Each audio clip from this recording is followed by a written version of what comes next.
Mais il fait rire tout le monde sauf moi. Mathieu Noël. Bonjour Mathieu Noël. Bonjour.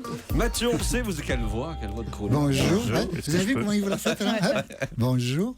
Mathieu, on le sait, vous êtes d'habitude avare de compliments, mais en écoutant Europe Midi la semaine dernière, vous avez bien été obligé de vous rendre à l'évidence. Devant le talent, on s'incline. Effectivement, bravo. Maxime, c'est vrai. Je crois que tous nos auditeurs, Micheline, Carole, Gérard et Martine, votre maman, sans compter nos auditeurs dans les dom-toms, Luc et Myriam, partagent ce sentiment. Réussir dans des émissions essentiellement consacrées au recueillement national à intégrer des sujets aussi rieurs que Papy fait du vélo, Douce fait accoucher une femme dans un avion, sauf qu'en fait il a rien fait, il a juste regardé, on se rend compte en l'interviewant, ou encore la pédicure par les poissons. Et cette question de fond, une fois qu'ils ont mangé nos peaux mortes, peut-on à notre tour bouffer les petits poissons? Eh bien, tout ça, c'est n'importe quoi. Pas du tout, Jean-Michel, tout ça c'est Europe Midi, l'émission que vous présentez tous les jours. Nous reviendrons sur Douce et les peaux mortes, nous briserons également ce tabou médical au sein de la rédaction d'Europe 1, la narcolepsie de Mathieu Charrier, chroniqueur musique qui peut s'endormir à tout moment au micro, même quand c'est à son tour de parler. Quelles sont vos idées du jour, Mathieu Charrier?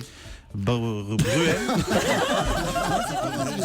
Patrick Bruel qui d'ailleurs suite à cette chronique pourrait rejoindre le club de l'ABCMC, les artistes qui boycottent Europe 1 suite à une chronique de Mathieu Charrier, président d'honneur Lou Doyon. Mais d'abord ce midi, alors que la COP21 s'ouvre à Paris, j'aimerais signaler qu'Europe 1 s'engage contre le changement climatique. Prenons par exemple le bâtiment où nous nous trouvons. Saviez-vous qu'Europe 1 était chauffé intégralement par Eva Rock? Mais non. Bien sûr, Eva Rock, alias, Le corps du diable.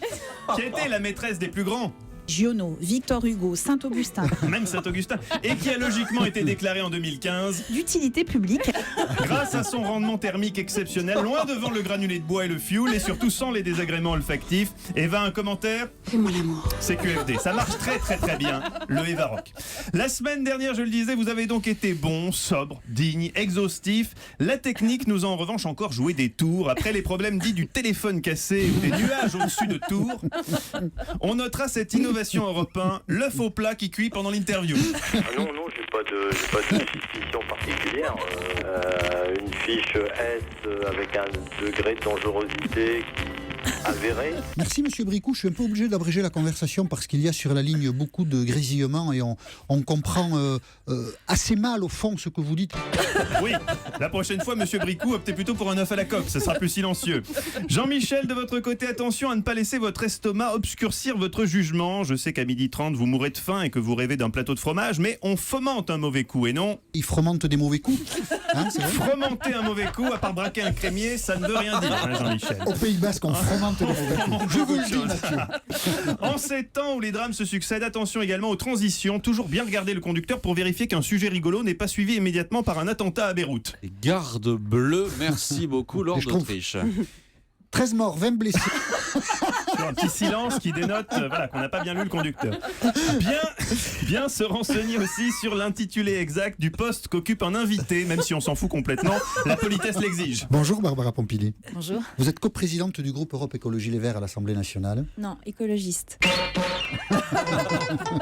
Ça ne s'est jamais appelé comme ça et ça a Bon. encore moins de raisons de s'appeler comme ça. Et pam jeudi, vous Elle encule avez... les mouches, quand même, hein.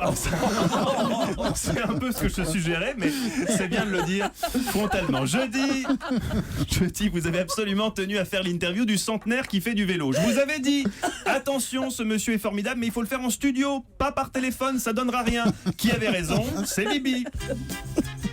Essayez. Bonjour. Vous avez reconnu la prochaine Allô étape du Tour de France. Allô Oui, d'accord.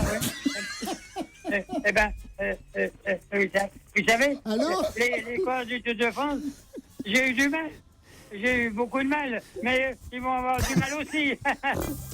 Voilà, donc la prochaine fois, on l'invitera, le monsieur en studio, ça sera plus intéressant. La semaine dernière, on notera également que la malédiction, hélas, se vérifie, la malédiction Charrier, qui veut que dès que Mathieu Charrier se prend de passion pour un chanteur de musique du monde, très peu de temps après, ce chanteur décède brutalement. Il y a café, il y a faké.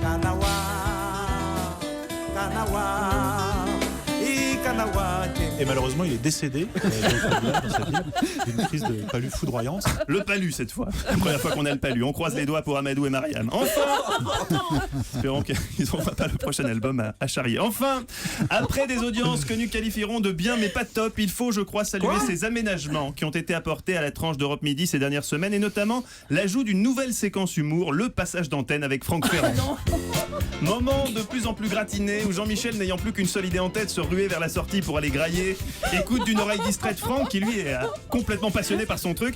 Un choc entre la passion de l'un et l'indifférence de l'autre qui fait de plus en plus d'étincelles. Lundi déjà c'était limite. Enfin, vous voyez, nous sommes Je vois. dans l'amour. Eh bien, bravo, restez-y. Restez-y, déjà c'était pas très très courtois, mais le pompon, la complète, la jambon œuf fromage supplément champignon, c'est bien évidemment le passage d'antenne dit de la grande peste de 1348 mercredi.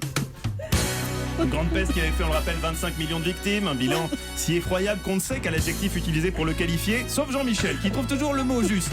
Nous allons parler de la grande peste de 1348 qui a décimé, tenez-vous bien, entre un tiers et la moitié de la population européenne. C'est effectivement un beau bilan. Ah, bien beau bilan en effet, voilà, bravo à tous. Bonne chance pour enchaîner avec le gratin de Dauphinois. Mathieu Noël, merci beaucoup.